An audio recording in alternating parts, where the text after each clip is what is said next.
বন্ধুরা, আমন্ড বাদাম বা কাঠবাদাম খুবই উপকারী আমাদের শরীরের পক্ষে। যদি আমরা প্রত্যেক দিন সঠিক পরিমাণে এবং সঠিক নিয়মে এই বাদামটি খেতে পারি তাহলে কিন্তু বহু রোগের হাত থেকে রক্ষা পাবো।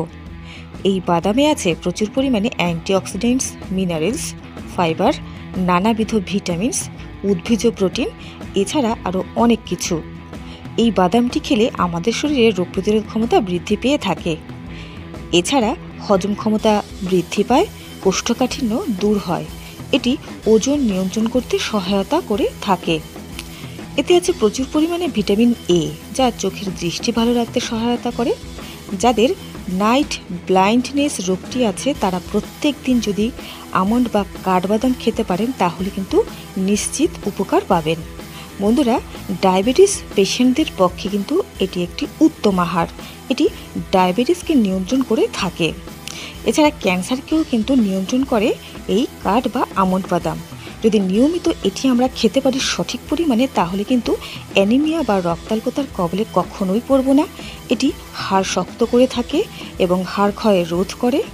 আমাদের শরীরের বিভিন্ন প্রকার ব্যথা বেদনা নাশ করতে সহায়তা করে এই আমন্ড বা কাঠবাদাম। এটি যদি আমরা নিয়মিত খাই তাহলে কিন্তু আমাদের স্মৃতিশক্তির উন্নতি ঘটবে।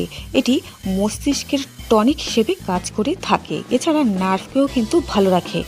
কেউ যদি নিয়মিত এটি খেতে পারেন তাহলে কিন্তু ভবিষ্যতে অ্যালঝেইমারের কবলে পড়বেন না।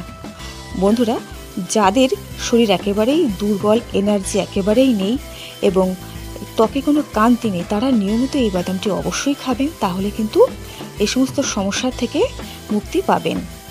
এতে প্রচুর পরিমাণে অ্যান্টিঅক্সিডেন্টস এবং ভিটামিন ই থাকার জন্য ত্বকের স্বাস্থ্য ভালো রাখে। এছাড়া এটি কিন্তু আমাদের শরীরে এনার্জি প্রদান করে থাকে, আমাদের চুলের স্বাস্থ্য ভালো রাখে, নখ ও দাঁতের স্বাস্থ্য ভালো রাখে। প্রেগনেন্ট মহিলাদের পক্ষে কিন্তু এটি একটি উত্তম আহার।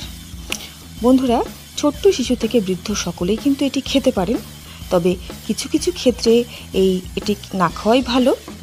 যেমন যারা অত্যাধিক পরিমাণে মোটা তারা এটি খাবেন না। যাদের এই কাঠ বা আমন্ড বাদামে অ্যালার্জি আছে তারা এটি খাবেন না। বন্ধুরা, এটি খাওয়ার সঠিক পরিমাণ হলো গরমকালে 4 থেকে 5টি এবং শীতকালে 8 থেকে 10টি। আর খাওয়ার সঠিক নিয়ম হলো রাতের বেলা ভিজিয়ে রাখতে হবে, সকালবেলা উঠে খালি পেটে এটি খেতে হবে চোখলা ছুলে, অথবা ব্রেকফাস্ট করার সময় সর্বাগ্রেই এই বাদামটি চোখলা ছুলে খেতে হবে, তাহলে কিন্তু এর সম্পূর্ণ উপকারিতা পাবেন। বন্ধুরা, চোখলা ছুলে খাওয়ার কথা বলা হয়েছে কেন কি এই চোখলাতে আছে প্রচুর পরিমাণে ট্যানিন, যা এই বাদামের যাবতীয় যে গুণগুলো শোষণ করতে আমাদের শরীরে বাধা দিয়ে থাকে। তাই এই চোখলা ছুলে খেলে সমস্ত উপকারগুলো আমাদের শরীরে শোষিত হবে এবং শরীর হবে সুস্থ সবল নিরোগ।